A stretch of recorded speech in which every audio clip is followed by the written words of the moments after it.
रावण के सचमुच 10 सिर नहीं थे। उसका मतलब था कि वह 10 प्रकार के शास्त्रों और विद्याओं, वेद, उपनिषद, ज्योतिष, राजनीति आदि का ज्ञानी था।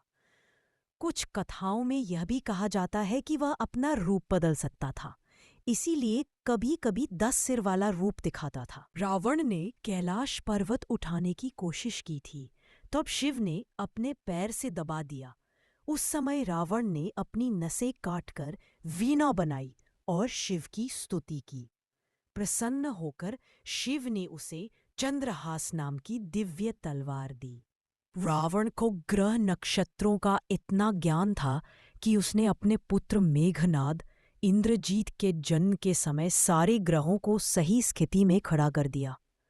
लेकिन शनि देव ने अपनी दृष्टि डाल दी, जिससे मेघनाद अमर नहीं हो सका। लंका मूल रूप से कुबेर, धन के देवता का राज्य था। रावण ने तपस्या करके वरदान पाया और कुबेर से लंका छीन ली, इसलिए लंका सोने की बनी मानी जाती है।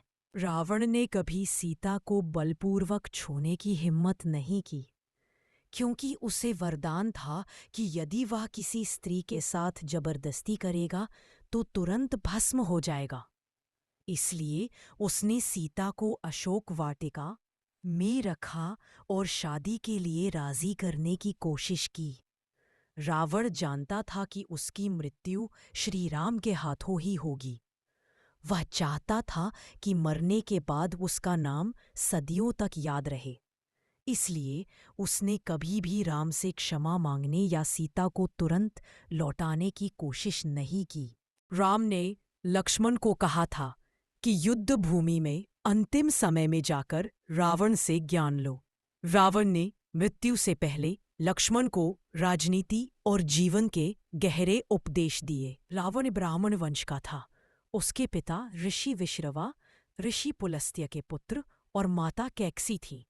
इस कारण रावण आधा ब्राह्मण और आधा राक्षस कहलाया। रावण अत्यंत विद्वान था। उसने चारों वेद, 6 शास्त्र और कई तरह की विद्याओं में पारंगतता हासिल की। वह ज्योतिष, संगीत और आयुर्वेद का भी बड़ा जानकार था। रावण संहिता आज भी ज्योतिष के क्षेत्र में मशहूर है। वह भगवान शिव का परम भक्त था। उसने कई बार कठोर तप करके शिव से वरदान पाए। कहा जाता है कि उसने शिव तांडव स्तोत्र की रचना की थी। रावण लंका का राजा था और उसकी लंका सोने की बनी मानी जाती है। उसके पास पुष्पक विमान, उड़ने वाला रथ और अनेक दिव्य अस्त्र शस्त्र थे। उसकी सबसे बड़ी भूल सीता का हरण करना माना जाता है। उसके अहंकार और काम वासना ने उसके अंत को बुलाया। रामायण के अनुसार भगवान श्री राम ने उसका वध करके धर्म की स्थापना की। कुछ लोग रावण को केवल खलनायक नहीं मानते, बल्कि एक महान विद्वान, शिवभक्त और बलशाली शासक भी मानते हैं। दक्षिण भारत, श्रीलंका और कुछ आदिवासी परंपराओं में रावण को नायक और देवतुल्य माना जाता है।